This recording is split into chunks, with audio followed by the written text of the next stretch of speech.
लौ आज हामी एकैछिन कविवरसित बातचित गरौँ र यहाँ मैले एउटा फोटो देखाएँ। आशा छ तिमीहरूले उहाँलाई चिन्छौ। उहाँ कवि हुनुहुन्छ, जातीय कवि अगमसिंह गिरी। त तिमीहरूको पाठमा उहाँको कविता छ जो चाहिँ हामीले पढ्न पर्ने हुन्छ र त्यो कविताको म चर्चा गर्न लागेको छु। कविताको शीर्षक छ मेरो बचाइको एक दिन। त उहाँको कविता मेरो बचाइको एक दिन हामी पढ्नेछौँ। अनि त्यसअघि उहाँको छोटो कवि परिचय तिमीहरूको पुस्तकमा दिएको छ जो म तिमीहरूलाई यहाँ पढेर सुनाउने छु र म सँगसँगै तिमीहरू पढ्छौ पनि अनि सुन्छौ पनि। 23 दिसम्बर 1927 का दिन दार्जिलिङको चानमारीमा जन्मेका अगमसिंह गिरी भारतेली नेपाली साहित्यका शीर्षस्थ कवि हुन्। दार्जिलिङको सेन्ट रोबर्ट्स स्कुलमा पढ्दा पढ्दै शिक्षा अधुरै छोडेका गिरीले प्रवेशिकासम्म पढी पछिबाट पेशाका रूपमा शैक्षिक वृत्ति नै अँगाले। दार्जिलिङको भानुभक्त पाठशालामा उनी प्रधान शिक्षक थिए। भारतमा नेपालीहरूको दुर्दशा, आर्थिक विपन्नता, राजनैतिक र आस्तित्विक सङ्कट इत्यादि देखेर भोगेर गिरी दुखी बनेका थिए। सुरुमा रोमान्टिक काव्यधाराबाट प्रभावित कवि गिरीको रोमान्टिक भाव पछि विद्रोह र जाति प्रेममा विकसित बन्यो। उनका कविताहरूमा जाति प्रेम पाइन्छ। आफ्नो भाषा, साहित्य, संस्कृतिप्रति अनुरागका साथै श्रद्धा पाइन्छ। गिरी आफै पनि बोली, पहिरन, रहनसहन, संस्कार सबै दृष्टिले खाँटी नेपाली थिए। गिरी पीडा र वेदनाका कवि हुन्। आफ्ना कविताहरूलाई समेत उनले पीडामय अभिव्यञ्जना भनेका छन्। पहाडका उकाली ओह्राली, चियाबारीलाई उनले अगाध माया गरेका छन्। नेपाली जातिको अतीतको गौरवमय इतिहास सम्झँदै वर्तमानमा त्यस जातिले भोगिरहेको दुःख पीडप्रति गिरी मर्माहत बनेका छन् र त्यसप्रति आक्रोश पनि प्रकट गरेका छन्।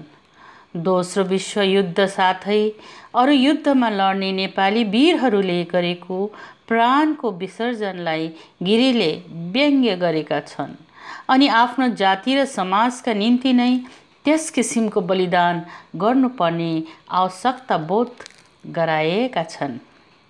गिरीले छन्दको प्रयोग गरेका भए तापनि उनको मुक्त छन्दमा लिखित लयात्मक कविताहरू नै धेरै लोकप्रिय बनेका छन्। गद्य कविताका क्षेत्रमा पनि उनी सशक्त थिए। कविताका अतिरिक्त उनले केही कथाहरू पनि लेखेका छन्। भारती, पूर्णिमा, कथाकुञ्ज इत्यादि पत्रिकामा उनका कथाहरू प्रकाशित भएका छन्। भवानी भिक्षुको कथा त्यो फेरि फर्कला लाई रूपान्तरण गरी दार्जिलिङमा उनले त्यसको मञ्चन पनि गराएका थिए। नौलाखे तारा उदाए जस्ता गीतका रचयिता गिरी एक सफल गीतकारका रूपमा पनि प्रसिद्ध छन्। पहाडलाई मेरो माया शीर्षक कविताका लागि गिरीले रत्नश्री सुवर्ण पदक प्राप्त गरेका थिए। जलेको प्रतिबिम्ब, रोएको प्रतिध्वनि कविता सङ्ग्रहका लागि पश्चिम बङ्गाल सरकारको भानुभक्त पुरस्कारले उनलाई मरणोपरान्त सम्मानित गरिएको थियो।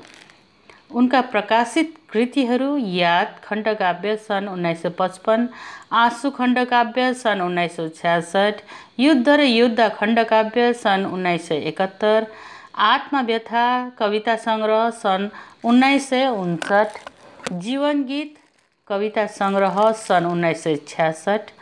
जलेको प्रतिबिम्ब रोएको प्रतिध्वनि कविता सङ्ग्रह सन् 1978।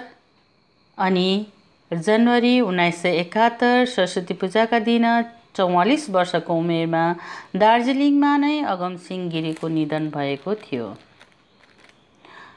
उनी अल्प आयुमा नै हामीलाई छाडेर गए।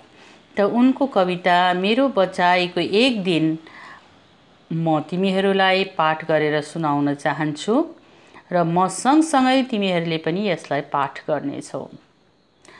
मलाई बाँच्न यहाँ एउटै दिन भए पुग्छ, मलाई बाँच्न यहाँ एउटै दिन भए पुग्छ। धेरै वर्ष फुलेको अल्छी आयु निष्क्रियताले निलेको निश्चल सुसुप्त अकर्मण्य चाहिएन बुढा दिनहरू। निदाउलो आकांक्षा खोक्रा उत्तेजना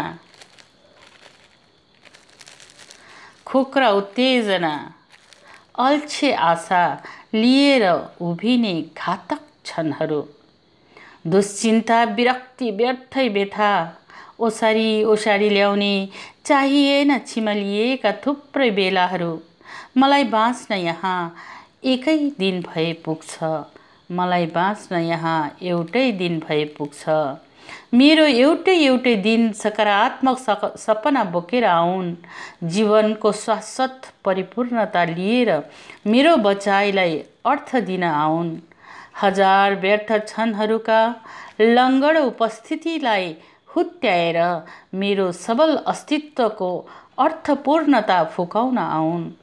स्वागत छ त्यही प्यारो एक दिनलाई, चाहिएन मलाई शमशानका रोदन बोकेका मुर्दा मुहूर्तहरू। मलाई बाँच्न यहाँ एउटै दिन भए पुग्छ।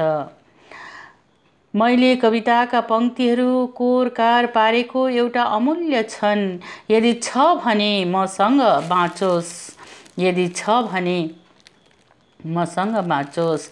काव्यका सुन्दर हरफहरू पढेको एक रोचक मुहूर्त यदि छ भने मसँग बाँचोस्। मैले मेरो जातिलाई सक्रिय माया जनाएको एउटा अर्थपूर्ण बेला यदि छ भने मसँग बाँचोस्, यदि छ भने मसँग बाँचोस्। मैले असहायहरूलाई दिएको एउटा मिठो दिन यदि छ भने मसँग बाँचोस्। चाहिएन मलाई सपनाहरूमै रङ्गाल्न लाउने खुइलिएका दिन र नाङ्गिएका रातहरू। मलाई बाँच्न यहाँ एउटै दिन भए पुग्छ, मलाई बाँच्न यहाँ एउटै दिन भए पुग्छ। आहा, कति रोचक कविता यहाँ कविजीले जीवनलाई एउटा दिनमा परिणत गरी त्यसलाई सकारात्मक बनाएका छन्। त यसको शब्दार्थ पनि यहाँ दिएको छ, त्यो पनि म तिमीहरूलाई पढेर सुनाउँछु। अल्छी, यसको त तिमीहरूले जान्दछौ हैन। जाँगर नभएको, काममा मन नलाग्नु, निष्क्रियता, कुनै काम नगरिकन बस्नु, सुसुप्त सुतेको गहिरो निन्द्रा, अकर्मण्य केही काम नगरिकन बेकार बस्नु, उत्तेजना, क्रोध, दुश्चिन्ता, नराम्रो फिक्री, नराम्रो कुराहरू मनमा खेलाउनु, सकारात्मक कुनै पक्ष वा विचारको समर्थन गर्ने, मन्जुरी जनाउने, शाश्वत कहिले पनि नाश नहुने अस्तित्व, कुनै पनि मानिस वा वस्तु आदिको जिउँदो जाग्दो अवस्था, शमशान, मुर्दा पोल्ने वा गाड्ने स्थान। त जब पनि कविता पढ्छौ, पढिसकेपछि एकपल्ट शब्दार्थ हेर्छौ। शब्दार्थ जानिसकेपछि कविताको सारांश लेख्न, सारांश बुझ्न अति सजिलो हुन्छ। त मैले पनि यो कविता पढिसकेर हेर, फेरि कविता यस्तो हुन्छ, सारांश मैले अर्कै प्रकारले बुझे, अरूले अर्कै प्रकारले बुझ्न सक्छ। तसर्थ सारांश आफ्नो आफ्नो हुन्छ र यहाँ मैले मेरै प्रकारले यसको सारांश तिमीहरूलाई बताउन चाहे। र तिमीहरूले पनि कविता राम्ररी पढ्छौ, जति पढ्छौ कविता त्यति त्यसबाट रस निस्कँदै जान्छ कि। कविता भनेको चाहिँ उखु जस्तो, उखुलाई जति चुस्छौ त्यति नै भित्रबाट के आउँछ, रस आउँछ। त्यसको स्वाद भिन्न भिन्न हुन्छ। र मैले एकपल्ट पढेर यसको सारांश यस प्रकार लेखेको छु। यसले तिमीहरूलाई सहायता पुर्याउनेछ। कविता मेरो बचाइको एक दिन।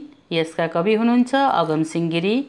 उहाँ आफ्नो कवितामा के भन्न चाहनुहुन्छ भने, समय अमूल्य छ, यसलाई अल्छी गरी बिताउनु भन्दा एकै दिन पनि बाँच्न परे यसको सदुपयोग गर्न उचित हो।